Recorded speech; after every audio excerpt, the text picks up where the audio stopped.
Good evening दोस्तों। CD are के Saini BEd classes में आप सभी का हार्दिक स्वागत है, अभिनंदन है। देखिए, हम अध्ययन कर रहे हैं जो आपके बीएड पाठ्यक्रम के अंतर्गत पेपर है ज्ञान एवं पाठ्यक्रम का। इस ज्ञान एवं पाठ्यक्रम पेपर के अंतर्गत अभी वर्तमान में हमारा पाठ्यक्रम से संबंधित अध्ययन चल रहा है कि पाठ्यक्रम क्या होता है, पाठ्यक्रम की परिभाषाएं क्या क्या है, पाठ्यक्रम से अपेक्षित विशेषताएं कौन कौन सी है, पाठ्यक्रम की क्या क्या विशेषताएं हैं।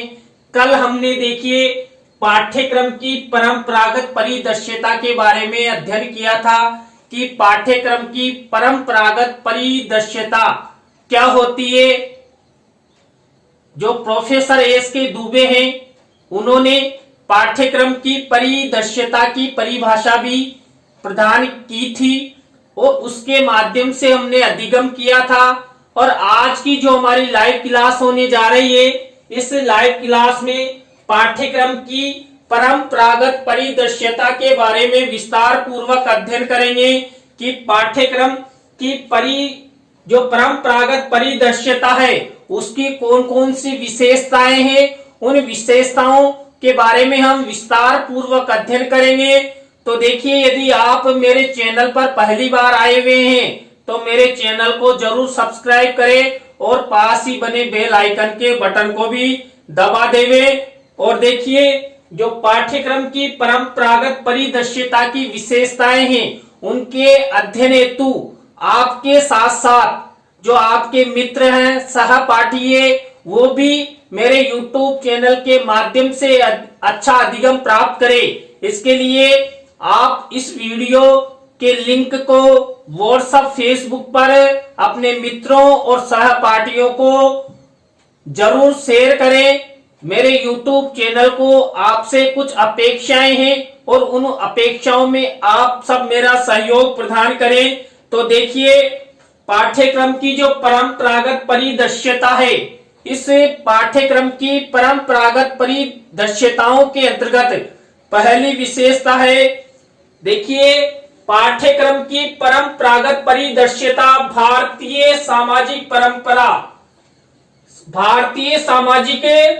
परंपराओं के विस्तार की प्रक्रिया है। देखिए, जो पाठ्यक्रम की परिदृश्यता है, ये पाठ्यक्रम की जो परिदृश्यता है वह क्या करती है, जो भारतीय सामाजिक परंपराएं हैं उन परंपराओं को विस्तार करने की प्रक्रिया है। कुल मिलाकर जो पाठ्यक्रम की परिदृश्यता है, ये हमारे प्राचीन काल से चली आ रही परंपराओं को जो समाज के लिए उपयोगी है, उन परंपराओं के विस्तार की प्रक्रिया माना जाता है। किसको? परंपरागत पाठ्यक्रम की परंपरागत परिदृश्यता को, जो सामाजिक परंपराएं हैं उनको विस्तार की प्रक्रिया माना जाता है। दूसरी विशेषता है, पाठ्यक्रम की परंपरागत परिदृश्यता भारतीय संस्कृति के हस्तांतरण की प्रक्रिया है। देखिए, पाठ्यक्रम के द्वारा जो हमारी सभ्यता और संस्कृति होती है, सामाजिक सभ्यता और संस्कृति होती है, भारतीय सभ्यता और संस्कृति होती है, उस भारतीय सभ्यता और संस्कृति का हस्तांतरण एक पीढ़ी से दूसरी पीढ़ी में ले जाने का कार्य पाठ्यक्रम करता है। तो पाठ्यक्रम की जो परिदृश्यता है, ये हमारी सभ्यता और संस्कृति को एक बालक से दूसरे बालक, एक पीढ़ी से दूसरी पीढ़ी में ले जाने में सहयोग प्रदान करती है। इसलिए पाठ्यक्रम की परंपरागत परिदृश्यता को, जो पाठ्यक्रम की परंपरागत परिदृश्यता है, इस पाठ्यक्रम की परंपरागत परिदृश्यता को भारतीय संस्कृति का जो हस्तांतरण है, यह हस्तांतरण की प्रक्रिया यहाँ पर माना गया है। इसके बाद थर्ड विशेषता है, पाठ्यक्रम की जो परंपरागत परिदृश्यता है, ये भारतीय समाज। देखिए, भारतीय समाज, हम सब भारतीय समाज में रहते हैं, भारतीय समुदाय के अंतर्गत रहते हैं और भारतीय जो समुदाय हैं, जो समाज है, उसके विकास में हमेशा तत्पर रहते हैं। तो जो पाठ्यक्रम की जो परंपरागत परिदृश्यता है, ये पाठ्यक्रम की परंपरागत परिदृश्यता क्या करती है? भारतीय समाज में समन्वयन। देखिए, आप सभी को पता होना चाहिए, हमारे देश में अनेक धर्म, अनेक जातियां हैं, अनेक वर्ग हैं, अनेक रीति रिवाज है, अनेक मान्यताएं हैं, धर्मों के अनुसार अलग अलग कानून है। लेकिन फिर भी जो पाठ्यक्रम होता है, यह पाठ्यक्रम की जो परिदृश्यता है, यह पाठ्यक्रम की परिदृश्यता क्या करती है? सभी में समन्वय की प्रक्रिया अपनाती है। समन्वय की प्रक्रिया के द्वारा ही हमारी जो सामाजिक परंपराएं हैं, सामाजिक व्यवस्थाएं हैं, सामाजिक मान्यताएं हैं, उनमें आपस में समन्वय करके हम समाज में जीवन यापन करते हैं और आपस में भाईचारे के साथ रहते हैं। देखिए, ये हमारे चैनल का कीवर्ड है CDRK सैनी।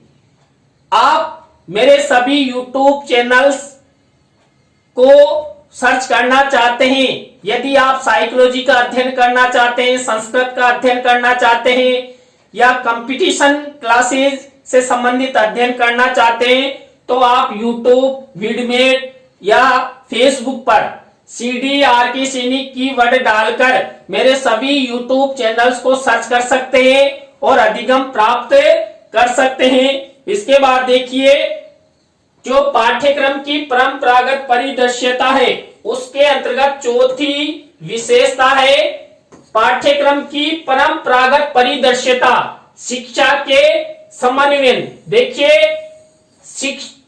शिक्षा के माध्यम से भी शिक्षा किसी के साथ भेदभाव नहीं करती है, लेकिन भारतीय समाज में ऐसी प्रक्रियाएं हैं, ऐसी मान्यताएं हैं जिनके द्वारा भेदभाव किया जाता है।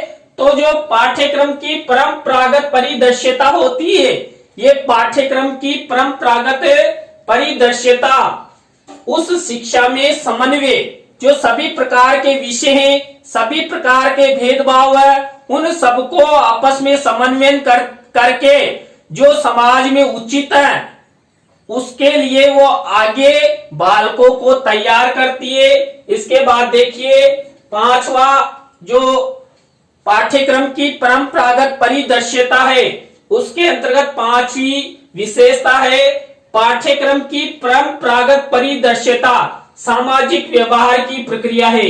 देखिए, सामाजिक व्यवहार, हम समाज में जन्म लेते हैं और समाज में ही हमारी मृत्यु हो जाती है। समाज में यदि हम अच्छा व्यवहार रखते हैं तो हमारे जो रिश्तेदार है, हमारे जो पड़ोसी है, हमारे जो परिवारजन है, वो हमारे द्वारा यदि अच्छा व्यवहार किया जाता है तो वो सब भी हमारे साथ अच्छा व्यवहार करेंगे। तो जो पाठ्यक्रम की परिदृश्यता है, वो सामाजिक व्यवहार को बल देती है। क्यों देती है? क्योंकि कक्षा में बालकों को पाठ्यक्रम पढ़ाया जाता है और उस पाठ्यक्रम में पाठ्यक्रम की परंपरागत परिदृश्यताएं समायोजित की जाती है, पाठ्यक्रम में रखी जाती है और उनको जो अध्यापक होता है, उस अध्यापक के सहयोग से छात्रों को पढ़ाया जाता है। छात्र उन मान्यताओं, उन रीति रिवाजों, उन पर्वों को अपने जीवन में अनुसरण करते हैं। तो हमें जो समाज में जीते हुए जो सामाजिक व्यवहार है, वो भाईचारे का, प्रेम का रखना चाहिए। तो जो पाठ्यक्रम की परंपरागत परिदृश्यता है, वो समाज में अच्छा व्यवहार उत्पन्न करने की एक प्रक्रिया माना जाता है। इसके बाद नेक्स्ट विशेषता है पाठ्यक्रम की परंपरागत परिदृश्यता आवश्यकताओं की पूर्ति की प्रक्रिया है। देखिए, जो पाठ्यक्रम की परिदृश्यता होती है, वो आवश्यकताओं की पूर्ति हम कहाँ करते हैं? समाज में करते हैं। हमारी जो मूलभूत सुविधाएं हैं, मूलभूत आवश्यकताएं हैं, उन सबकी प्राप्ति हम समाज में करते हैं। रोटी, कपड़ा और मकान हम समाज में ही ग्रहण करते हैं। यदि कोई भूखा सोता है तो वो भी समाज में सोता है, और जिसे खाने को अच्छा मिलता है, पहनने को कपड़े मिलते हैं, रहने के लिए मकान मिलता है, वो भी समाज में ही प्राप्त करता है।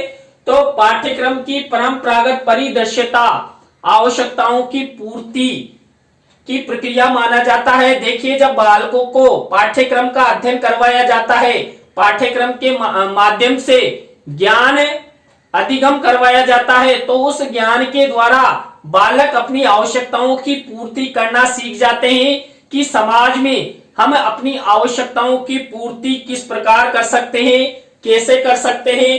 तो इन सब के बारे में जो पाठ्यक्रम की परंपरागत परिदृश्यता है, देखिए पाठ्यक्रम की परंपरागत परिदृश्यताओं के अंतर्गत हमने अध्ययन किया था कि जो समाज में प्रचलित मान्यताएं हैं, जो रीति रिवाज है, जो पर्व है, वो सब आते हैं। तो जो हमारी आवश्यकताएं होती है, उन आवश्यकताओं की पूर्ति हम पाठ्यक्रम के परंपरागत परिदृश्य के रूप में करते हैं। नेक्स्ट विशेषता है पाठ्यक्रम की परंपरागत परिदृश्यता सामाजिक उद्देश्यों की पूर्ति की प्रक्रिया माना जाता है। देखिए, सामाजिक उद्देश्य कौन कौन से? हम समाज में जन्म लेते हैं और फ्यूचर कृत हम कई प्रकार के हमारे जीवन में जो हमें आवश्यकताएं होती है, उन सब आवश्यकताओं की पूर्ति के लिए हमें सामाजिक उद्देश्यों की पूर्ति करते हैं कि हमें कौन सा व्यवसाय करना है, कैसे करना है, कैसे अपने परिवार का पालन पोषण करना है। यदि देखिए पाठ्यक्रम की परिदृश्यता के अंतर्गत हम अच्छा व्यवसाय चुन लेते हैं तो हम अच्छा जीविका उपार्जन करते हैं। कुल मिलाकर जो हमारे द्वारा उद्देश्य बनाए जाते हैं, जो लक्ष्य बनाए जाते हैं, वो हम अच्छी तरह वहन कर सकते हैं। इसके बाद देखिए नेक्स्ट पाठ्यक्रम की जो परंपरागत परिदृश्यताएं हैं, उनमें नेक्स्ट 8वां विशेषता है पाठ्यक्रम की परंपरागत परिदृश्यता सामाजिक परंपराओं के विकास की प्रक्रिया है। देखिए, जो सामाजिक परंपराएं हैं, जो समाज के लिए उपयोगी है, उन परंपराओं का विकास हम पाठ्यक्रम की परिदृश्यता के अंतर्गत अध्ययन करते हैं। पाठ्यक्रम की जो परंपरागत परिदृश्यता है, वो सामाजिक परंपराओं को आगे बढ़ाने में सहयोग प्रदान करती है। कैसे? जब पाठ्यक्रम का अध्ययन बालकों को करवाया जाता है तो बालक पाठ्यक्रम की परिदृश्यताओं का अध्ययन वो शिक्षा के माध्यम से करता है और उनका अधिगम करता हुआ, उनको अपने जीवन में अनुसरण करता हुआ वो आगे बढ़ता है। इसके बाद नेक्स्ट विशेषता है पाठ्यक्रम की परंपरागत परिदृश्यता सामाजिक मूल्यों के संरक्षण की प्रक्रिया है। देखिए, जो सामाजिक मूल्य हैं, समाज में अनेक मूल्य होते हैं जो नागरिक ग्रहण करते हैं और उन मूल्यों के आधार पर अपना जीवन यापन करते हैं। जैसे चरित्रता है, नैतिकता है, प्रेम, व्यवहार आदि सामाजिक मूल्यों को ग्रहण करते हुए समाज में जीते हैं और समाज में ही मृत्यु को प्राप्त हो जाते हैं।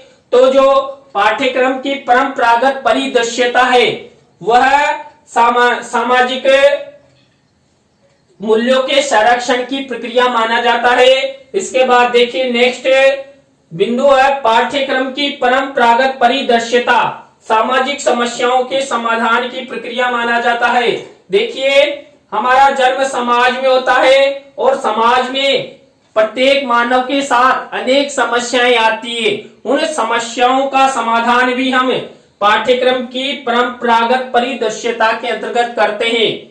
मान लीजिए समाज में कोई नागरिक है, उसे आर्थिक रूप से किसी रुपयों की आवश्यकता पड़ जाती है तो वो भी समाज के माध्यम से ही पूरा करता। अपने पड़ोसी या रिश्तेदार या किसी भी सगे संबंधी या मित्र से वो पैसे उधार लेकर अपनी आवश्यकताओं की पूर्ति करता है। उसे यदि भोजन की आवश्यकता है तो वो समाज में ही अपनी भोजन की जो आवश्यकता है उसकी पूर्ति करेगा। यानी जीवन में किसी भी प्रकार की कोई परेशानी आती है, उस परेशानी का समाधान पाठ्यक्रम की परिदृश्यता के अंतर्गत जो समाज का प्रत्येक नागरिक है वो करता है। इसके बाद नेक्स्ट टॉपिक है पाठ्यक्रम की परंपरागत परिदृश्यता, सांस्कृतिक संरक्षण। देखिए जो हमारी संस्कृति है, पहले तो हमने अध्ययन किया था जो पाठ्यक्रम की परंपरागत परिदृश्यता है वो संस्कृति के विकास में, संस्कृति के संरक्षण में सहयोग प्रदान करती है। ये जो हमारी संस्कृति है, इस संस्कृति के माध्यम से हम आगे बढ़ते हैं। देखिए हम जो पोशाक पहनते हैं, हमारे जो खेल है, हमारे रीति रिवाज है, हमारे पर्व है, उन सब का ज्ञान हमें पाठ्यक्रम के द्वारा ही मालूम होता है। देखिए हमारी जो पोशाकें हैं, हमारे खेल है, हमारी जो संस्कृति है, हमारे रीति रिवाज, हमारे पर्वों को जब पाठ्यक्रम में शामिल किया जाएगा तभी बालकों को उनके बारे में अधिगम होगा और बालक उन सब का अधिगम करते हुए आगे बढ़ेंगे और उन सब के द्वारा अपने जीवन के जो लक्ष्य हैं उन लक्ष्यों की प्राप्ति वो अपने जीवन में कर सकते हैं। तो देखिए आज हमने परंपरागत पाठ्यक्रम की परंपरागत परिदृश्यता है उसके बारे में अध्ययन किया कि जो पाठ्यक्रम की परंपरागत परिदृश्यता की कौन कौन सी विशेषताएं हैं, वो विशेषताओं के माध्यम से आपको कैसा अधिगम हुआ कमेंट्स में जरूर बताएं। नए टॉपिक के साथ हम आपसे फिर मिलेंगे वही CDRK सैनी यूट्यूब चैनल पर। देखिए आप इन वीडियो को अधिक से अधिक शेयर किया करो जिससे आपके साथ साथ अन्य विद्यार्थियों को भी अच्छा अधिगम हो और वो परीक्षा की अच्छी तैयारी कर सके। तो मैं आप सबसे अपेक्षा करता हूं कि आप सब मेरे इन वीडियो को अपने मित्रों, रिश्तेदारों, सहपाठियों को जरूर शेयर करेंगे। तो आप सभी को पुनः धन्यवाद। नए टॉपिक के साथ हम कल इसी समय आपसे फिर मिलेंगे। बाय।